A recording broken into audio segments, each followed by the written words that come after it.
नन्दितमेदिनि विश्वविनोदिनि नन्दनुते गिरिवरविन्ध्यशिरोधिनि वासिनि विष्णुविलासिनि जिष्णुनुते भगवति हेशिति कण्ठकुटुम्बिनि भूरि कुटुम्बिनि भूरि कृते जय जय हे महिषासुरमर्दिनि रम्यकपर्दिनि शैलसुते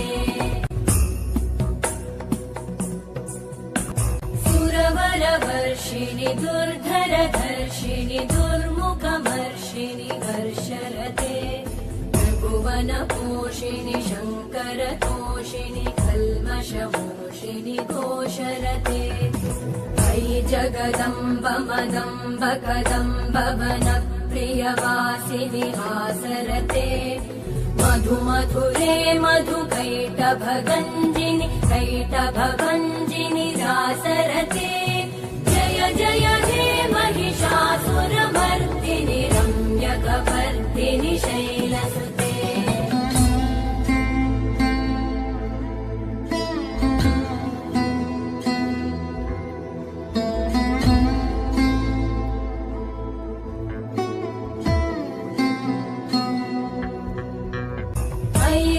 दुर्मद शत्रुवधोदित दुर्धर निर्जर शक्तिभृते दुमि दुमि तामर दुन्दुभिनादमहो मुखरीकृतते मकरे जय जय हे महिषासुरमर्दिनि रम्यकपर्दिनि शैलसुते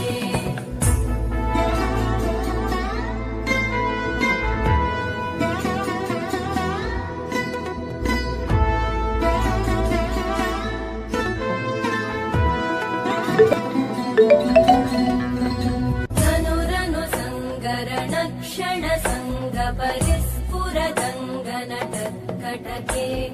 कनकपिशङ्ग पृषत्कणिशङ्गर सत्फटशङ्गहतावटुके जय जय जप्य जये जय शब्द परस्तुति तत्पर विश्वनुते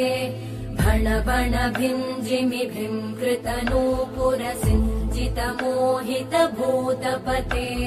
अयि सुमन सुमन सुमन सुमन सुमनोहर कान्तियुते करमुरळीरव वीजित कूजित लज्जित कोकिल मञ्जुमते निमित पुलिन्द मनोहर गुञ्जित रञ्जित शैल निकुञ्जगते निज गुणभूत महाशबरी गण सद्गुण संवृत केलितले अयि मयि दीन दयालुतया कृपयैव त्वया भवितव्यमुमे अयि जगतो जननी कृपयासि यथासि तथानुमितासि रते यदुचितमत्र भवत्युररीकुरुता दुरुतापमपाकुरुते